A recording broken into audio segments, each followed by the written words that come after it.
Shalom, shalom, shalom. It's y'all only Tanakh study.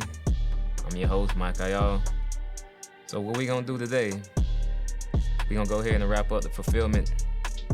What it is, the series. It's a series, the fulfillment series. Gonna go ahead and wrap it up. Part 3. So let's get started.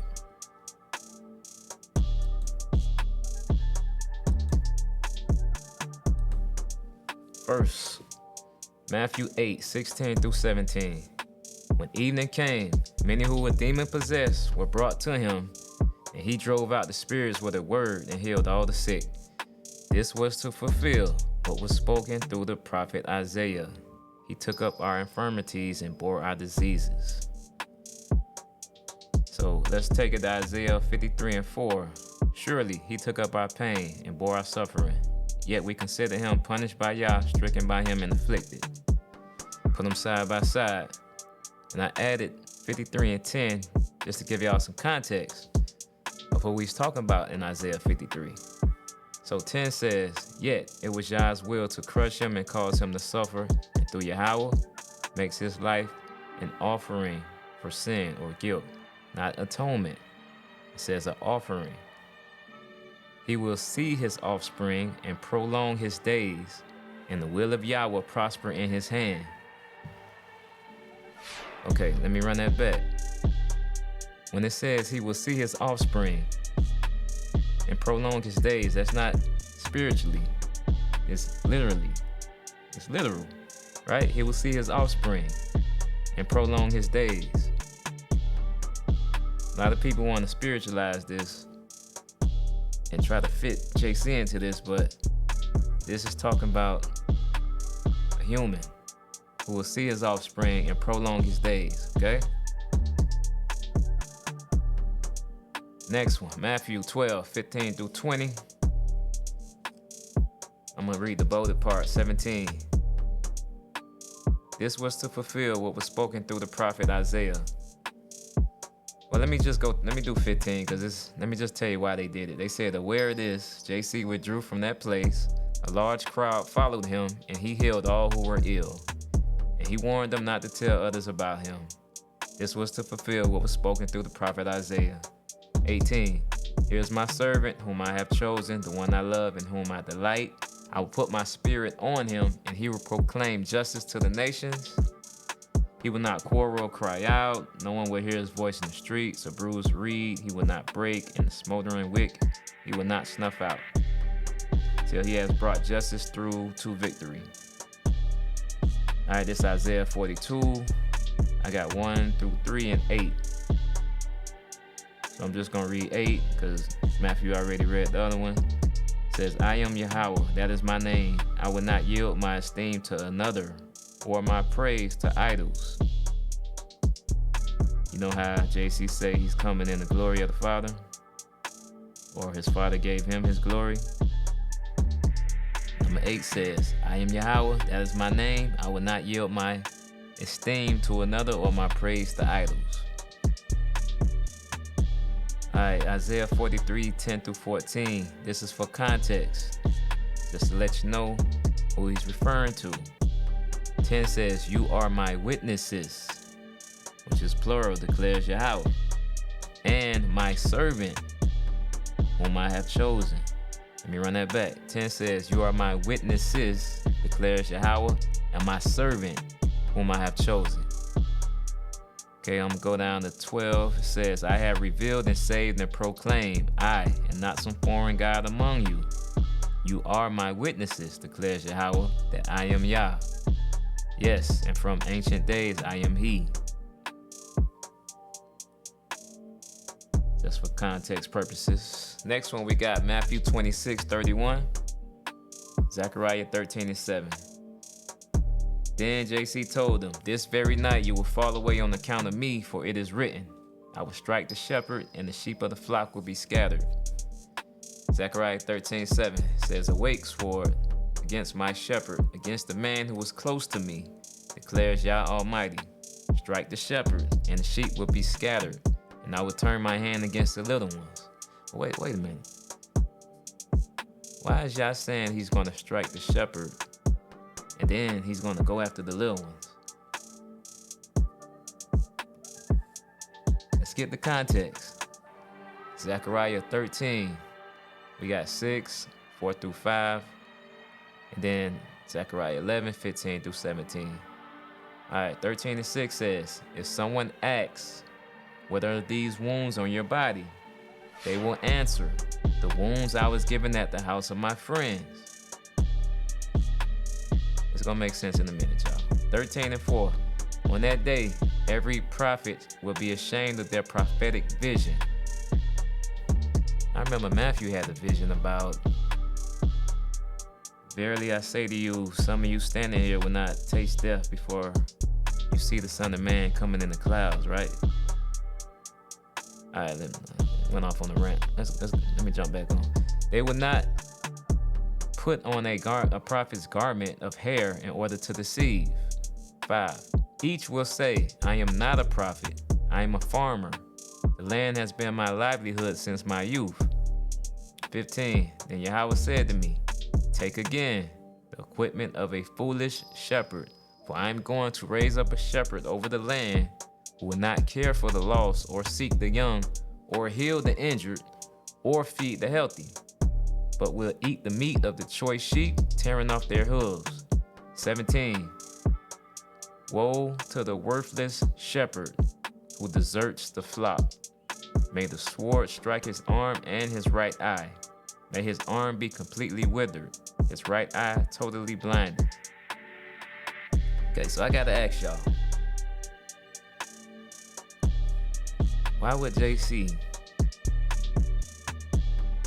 or Matthew or whoever use a fulfillment citation that ties in with a scripture concerning a false prophet or a false shepherd? But they did it, right? 6 says, 13 and 6, if someone asks, what are these wounds on your body? Wounds? What JC was gonna say, crucifixion? Nah, this says the wounds I was given at the house of my friends. Every prophet would be ashamed of their vision. 17, woe to the worthless shepherd. All right, so why would JC tie himself to a false shepherd citation? All right, let's go to Matthew 27, 3 through 10. This is Judas. Okay, when Judas, who had betrayed him, saw that JC was condemned, he was seized with remorse and returned the 30 pieces of silver to the chief priests and the elders. I have sinned, he said, for I have betrayed innocent blood. What is that to us? They replied. That's your responsibility. So Judas threw the money into the temple and left. Then he went away and hung himself. 6. The chief priest picked up the coins and said, it is against the law to put this into the treasury since it is blood money. So they decided to use the money to buy the potter's field as a burial place for foreigners. That is why it has been called the field of blood to this day. 9. Then what was spoken by Jeremiah the prophet was fulfilled. They took the 30 pieces of silver, the price set on him by the people of Israel. 10.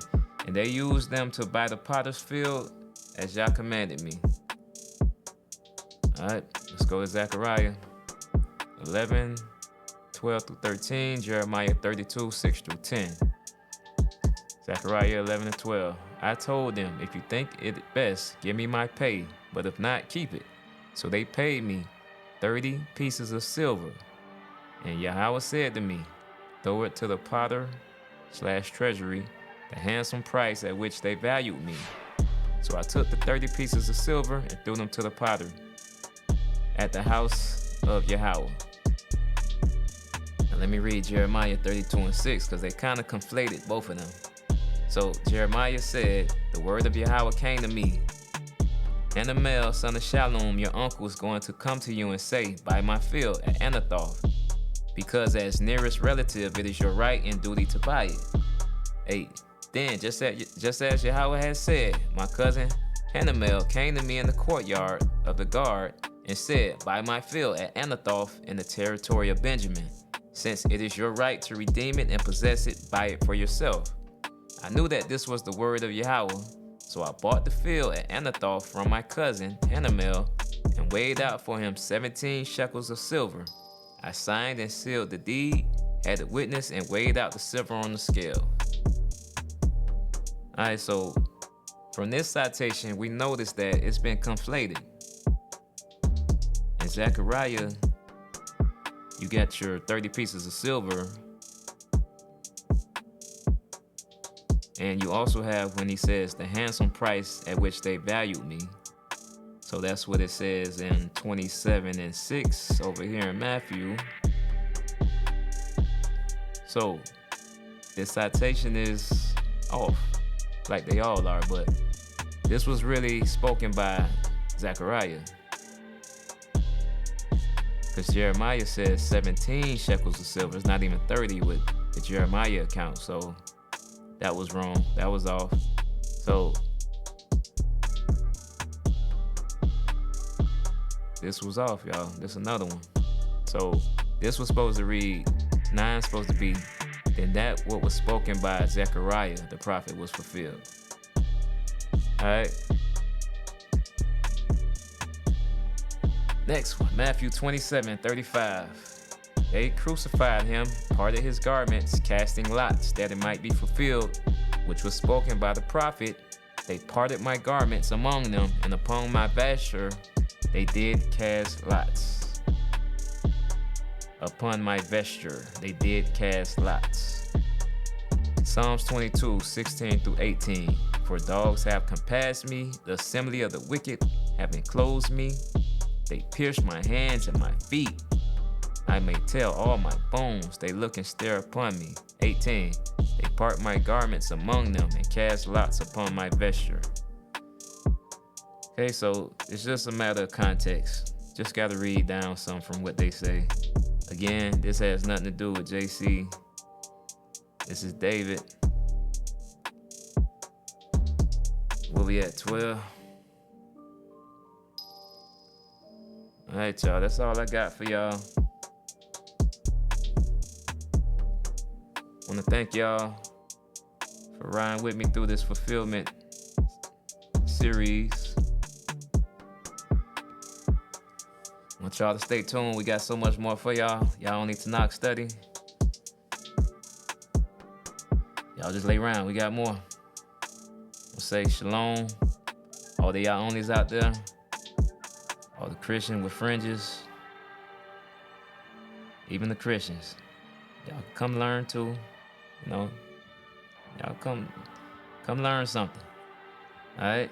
Y'all can leave comments, criticize, whatever, but just get the understanding in all you're getting, right? Just come learn something while you're here at the same time. And that's it, y'all. I'm out, man. Y'all don't need to knock.